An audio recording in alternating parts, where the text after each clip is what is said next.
2 days off, but we're not. We're going to take tomorrow off. They're all going to watch the film, and we're going to come back ready on Monday to figure out what needs to happen next. You guys want to answer that? Yeah, as a team, we'll all take accountability for where we fell short. I felt like we were perfectly prepared to go out there and win that game by our coaches. And it's on us. We'll take full accountability. We'll watch the film individually. We'll watch the film as a group and figure out where we can be better for each other for the school. Yeah, they said it. Just everyone taking accountability of how we can improve and what went wrong, and really watching over the film with the scouting mind, with the mentality that you came out to play in mind. And I'll be the first to say, I need to go back and watch it too. I need to learn from what I did wrong and how I can be better, because it's March now and these games are going to be tough. Your coach mentioned how you fought in the game. You had a little tackle with Raya, where you ended up taking the ball and then the top ball. What were you trying to do as far as in that moment when you guys had that tie up in the game? Trying to finish up the play.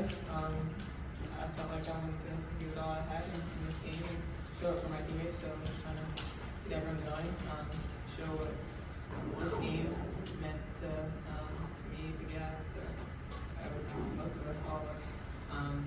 But yeah, just trying to give full effort. Sure. This is for all you guys. Obviously, you both very talented teams, and you guys do have a lot to play for in Indianapolis and in the tournament. But is there a part of you guys that does want another crack at USC, knowing the stakes that it has in the city, just the rivalry, and both great teams? Is there a part of you guys that wants another crack at it? 100%. Absolutely. Yes. You're a competitor? Yes. Bring it on. And if we don't, there's something bigger wrong. If anyone in our locker room would answer differently, don't come back. Yes. Kiki and Gabs, can you kind of compare this moment to anything else you've experienced so far in your athletic careers, and from a leadership perspective, what can you draw on to kind of get your team out of this and get a little bit tougher, like Cori's asking for you? Yeah, I think the disappointment is a little bit similar to our C16 game last year, where we lost to LSU. I think similar disappointment, same with our Pac-12 tournament game last year. And I think, again, the Warrior group will get better, we'll respond from this for sure, but I do think that we're going to have to figure out a way to be different than we have been this entire year. Yeah, similar to Kiki. Sadly, we've been in situations like this before, and we don't like it. So we really got to change. And from the leadership perspective that you asked, I think that for me personally, I just try to play with a lot of heart, and I try to feed that to my teammates. And that's just, I try to do the best I can with that. There's a lot they can draw on, though. There's a lot they've done right, and right now it feels like this cumulative disappointment, but the reality is, they fought from 12 down against Iowa and came back to win. They fought, obviously, there's several games that we've played against really good teams that we have showed the toughness. And there is a lot for them to draw on, but I think it's hard right now to think in the moment. They have earned a lot of toughness. They aren't the same team they've been, but that doesn't change the fact that we've got to change things right now and get back to our character and what we need to be. Cori, how does the double bye you're going to get with the Big Ten tournament kind of help, knowing you're not going to play till Friday, but yet maybe the team you play will have played? And yeah, I think it's a mixed bag. I think on the one hand, you want it, because you're going to have 3 games in 3 days. So when you're trying to win a championship, you have to. That's a huge advantage, I think, in the long run, especially when everyone's beat up this time of year.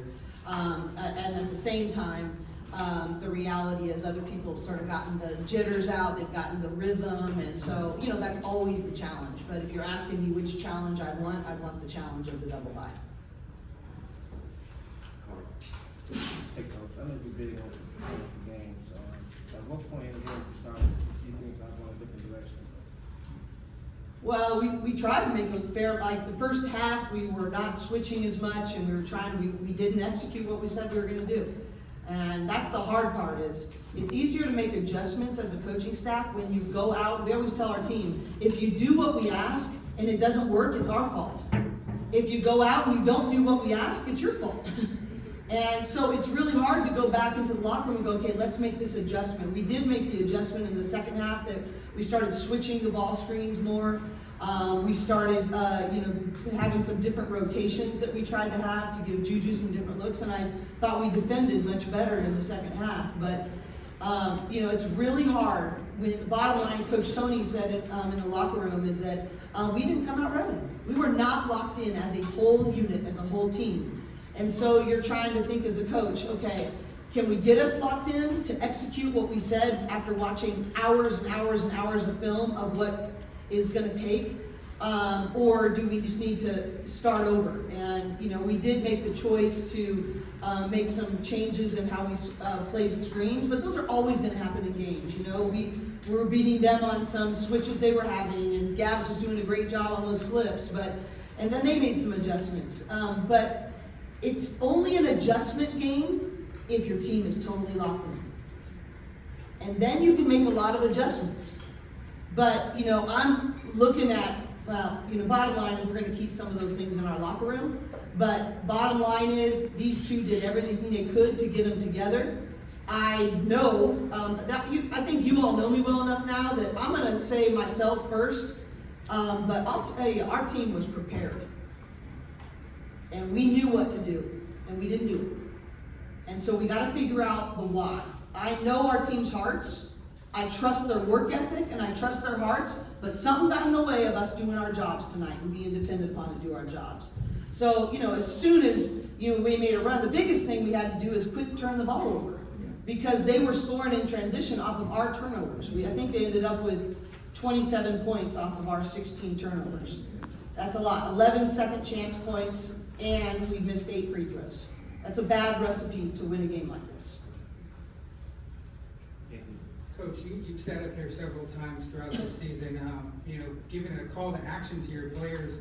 Sometimes, most of the times it was during a win. This time now it's, the fleeting loss. How do you get them, how do you attack that challenge of getting this get them cohesive together and get on board, especially this late in the season? Well, I don't think there's much time. A choice and a commitment needs to be made.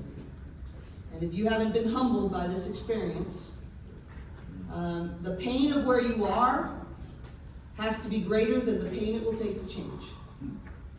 You want the pain of discipline or the pain of regret? And right now, we are dealing with the pain of regret. And what are you willing to do about it? And our staff is always going to go first and go, hey, where could we have done differently? Should I have called that second time out here? Should I have done this? Should I have done that? We are always going to go back and do that first. But we got to meet in the middle. And right now, it's really painful. But what are you willing to do about it? And, that's what's the next 48 hours are going to be for us, is making that decision. And that's our job as leaders. The one thing I'm really confident in is the relational capital and investment that we have made with our players over time.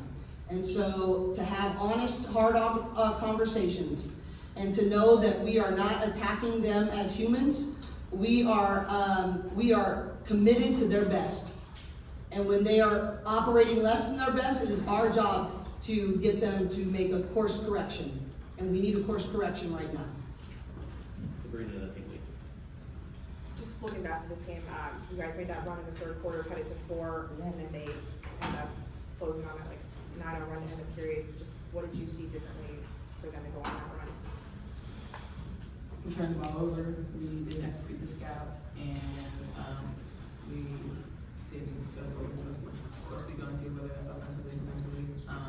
But those were mental errors and self-inflicted wounds. They didn't do anything. I don't think they really did anything to prevent us from being able to run our offense. But we just turned the ball over, made bad decisions.